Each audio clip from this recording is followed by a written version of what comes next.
Okay, let's continue. Now we will be talking about recording of ECG.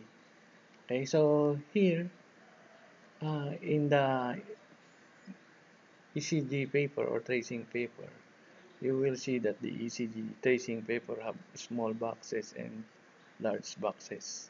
Okay, small boxes and large boxes are very important to understand. Okay, so small box, the measurement of this small box is 0.04 second. So one small box is equivalent to 0.04 seconds. And then one large box is equivalent to 0.20 seconds. So 0.20 seconds. So 1, 2, 3, 4, 5 times 0.04 second is equal to 0.20 seconds. Okay, so a small box is 0.04 seconds. Large box is 0.20 seconds. Remember the measurement. This is very important when you read the ECG. Okay. So what are the components of an ECG tracing? So when we are doing the ECG, what we can see in the ECG tracing is this kind of graph. Okay. The components of ECG tracing are P, Q, R, S, T, U. So these are the alphabets present in the ECG, P, Q, R, S, T, U. But sometimes U does not appear in the ECG. Okay? So we have the PR interval, QRST interval, ST segment, and QT interval. These are the components that we have to monitor in the ECG tracing of our patient so that we can determine if it is normal or not. And we have the center line of the graph. So this is the center line, which is called the isoelectric line. Okay, so we have a line at the center wherein the tracing is placed.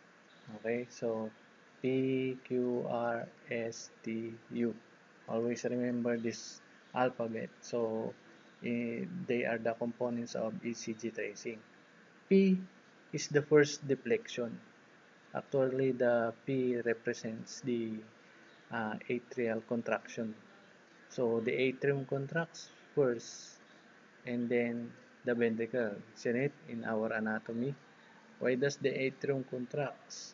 To give an extra load for the ventricle so that the ventricle will be expand or expand so that it will contract harder. Okay, so P is the atrium. Okay, QRS T and U, this is the ventricle. Okay, so QRS is the ventricular depolarization, and here is the ventricular repolarization. Okay, depolarization and repolarization. So in this part, what we are monitoring here is the atrium. In this part, what we are monitoring here is the ventricle.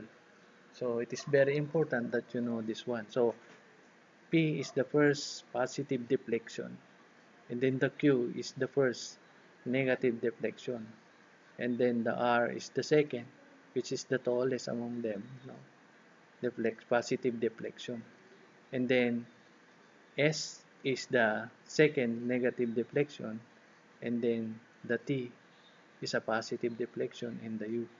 Always remember that P, R, T, U are positive deflection because sometimes if the patient suffer from electrolyte imbalance, MI, which is myocardial infarction or ischemia, okay, sometimes this deflection becomes negative. So you can see the difference. So there is a problem in the electrical conduction of the heart. And sometimes these ST segments elevates. So it is here sometimes. Okay, so there is an ST elevation and T wave inversion. Ganon. So there could be an ischemia that is happening in the heart. Okay, so here, okay, the P wave first wave seen, small rounded upright, okay, wave. Okay, so we just memorize this one. Okay, I know you can memorize this one. I will give you the PowerPoint. Okay, so just remember the positive deflection and the negative deflection, and there should be P first before the QRST. So if there's no P, there's a problem. Okay, so atrial problem. Okay, and if there's a problem also of the distance of this one, if QRS interval widens, there's also a problem. Okay, okay, that's also a problem. Okay, methods of calculating heart rate. Heart rate is calculated as the number of times the heart beats per minute. It usually measures ventricular rate, the number of QRS complex, but can refer to atrial rate, the number of P waves. The method chosen to calculate heart rate varies according to rate and regularity of the ECG tracing. Okay, so next. So regular rhythm can be quickly determined by counting. So the first method, actually there are three methods. First method is count the large boxes. Remember there are small boxes and there are large boxes. Okay, regular rhythms can be quickly determined by counting the number of large graphs boxes between two R waves. Remember the R? The second positive deflection. That number is divided into 300 to calculate the beats per minute. Rates for the first 1 to 6 large boxes can be easily memorized. Remember 60 seconds per minute divided by 0.20 second large box is equal to 300 large boxes per minute. So in per minute there is a 300 large boxes. So what we are going to do is in between two R waves. Okay, so if the rhythm is regular, okay, in between two R waves, we are going to count the number of large boxes and divide it from 300. Okay, example of this is R. Okay, so PQR. Okay, between R and R, we count the number of large boxes. So, large boxes, 1, 2, 3, 4, 5. Okay, 1, 2, 3, 4, 5. 2 large boxes, 3 large boxes, 4 large boxes, 5 large boxes. So, what is the answer? So, 300 divided by 5 is 60. So the answer is 60 beats per minute. So the rate is 60 beats per minute. It says here 60 beats per minute. That's the rate. Okay? I repeat. Count the number of large boxes between R. So the large boxes are 1, 2, 3, 4, 5. Divide it from 300. So 300 divided by 5 is 60 bits per minute. So that's the first method. The second method is count small boxes.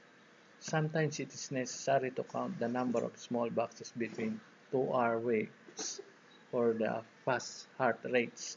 So if the heart rate is fast, we used to count small boxes. That number is divided into 1500 to calculate beats per minute. Remember, 60 seconds per minute divided by 0.04 seconds small boxes is equal to 1500 small boxes per minute.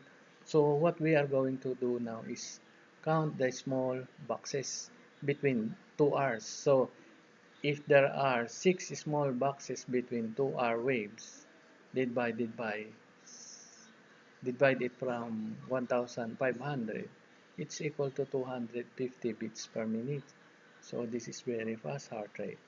If there are 10 small boxes between 2 R waves, so 1500 divided by 10 is equal to 150 beats per minute. This is still very fast. Okay? So, so we have the calculating the heart rate. So, meron na tayong, we have already here. Okay? Pre-calculated heart rate. So, here, we count the small boxes. 1, 2, 3, 4. 4 times 5, that is 20. So divided by 1500 divided by 7 is equal to, okay, the best. Okay, so we have now the method 3, 6-second ECG rhythm strips. I'm sorry, there's no example for the second method. But the second method is you only count the small boxes between R's and divide it from 1500. So for the method 3, the 6-second ECG rhythm strip, the best method for measuring irregular rates. So if they ask you a question, what is the best method in measuring irregular rates, okay, with varying RR interval, is to count the number of R waves in 6-second strip and multiply it by 10. So 6 seconds. Did you remember that one large box is 0.20 seconds? So 1, 2, 3, 4, 5 times 0.20 is 1 second. So this is 1 second. So 2 seconds, 3 seconds, 4 seconds, 5 seconds, 6 seconds. So in method 3, the rule is 6-second ECG rhythm strip. So we have to count the number of RR in a 6-second strip. So 1 second, 2 seconds, 3 seconds, 4 seconds, 5 seconds, 6 seconds. Count the number of R. 1, 2, 3, 4, 5, 6, 7. So there are 7 R's in 6-second strip. So times 10. So 7 times 10 is 70 beats per minute. This is still normal, right? So the normal heart rate is 60 to 100. Okay. If the rhythm is extremely irregular, it is best to count the number of RR intervals per 60 seconds. So in the question in the board exam, what is the best method when the rhythm is extremely irregular? So we are going to use the method 3, the 6-second ECG rhythm strips.